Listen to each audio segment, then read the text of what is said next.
There are a number of different funding sources available to small businesses, and what type of funding is best for you, as well as when you should use each type, depends on your business type and your growth goals. Making sure that you use the right type of funding at the right time can drastically impact your success. So let's take a look at a few of the most common funding sources. First up are grants from governments, universities, or other nonprofit organizations.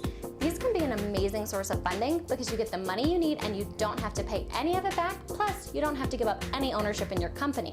That sounds pretty sweet, right? But you have to be careful because going after grants can suck up a huge amount of your time and money up front.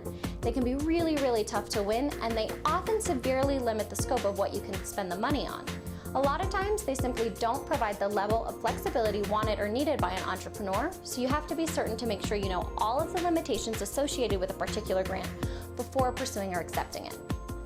Another option, of course, is getting assistance from friends and family. Now, often these people are most likely to support and believe in you, and they're more likely going to give you good terms on an equity investment or a loan.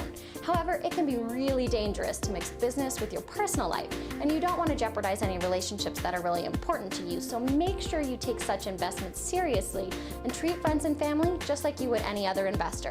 Clearly define the risks and terms, including reporting and control expectations, and then make sure you stick to that agreement. Going the more traditional route, entrepreneurs can also seek out loans to fund their businesses. A loan leaves you with all of the control and all of the equity that you had before you signed on the dotted line, which is awesome.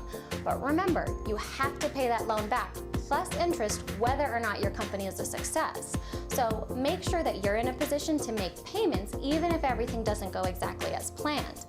Also, business loans for companies with only a few owners typically require a personal guarantee. So that means that even if you've done everything you were supposed to do and created a separate legal entity and kept your business and personal finances separate, if you sign and then default, the bank could come after your personally owned collateral, like your house, for example, to get their money back. You can also turn to a peer-to-peer lending site instead of a bank for your loan, and you might be able to get some more favorable terms there. However, don't think that just because the loan doesn't come from a traditional bank that you're somehow less on the hook for your debt. You also have the option of riding the new wave of crowdfunding. Crowdfunding has been getting a lot of press lately as the SEC works on rules to allow for equity investment on crowdfunding sites.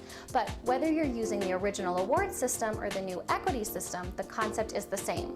You set up a profile to pitch your project to the masses on the internet, and you have the potential to raise a little bit of money from a lot of people to add up to your ultimate funding goal.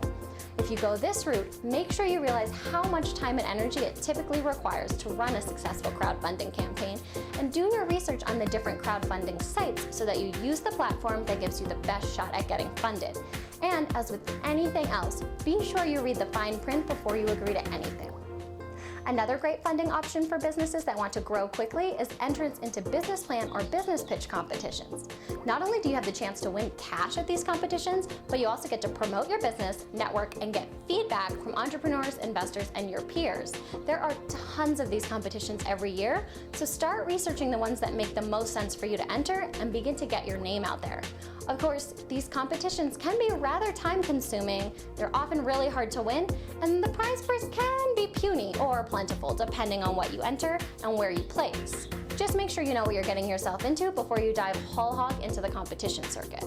And finally, the supposedly glitziest funding option is raising money from angel investors or venture capitalists. Here, you'll give up a chunk of your company to these investors in exchange for their cash, and if they're any good, their assistance. Now, this is where you can get big money from massive growth, but this type of investment isn't for everyone and certainly isn't for the faint of heart.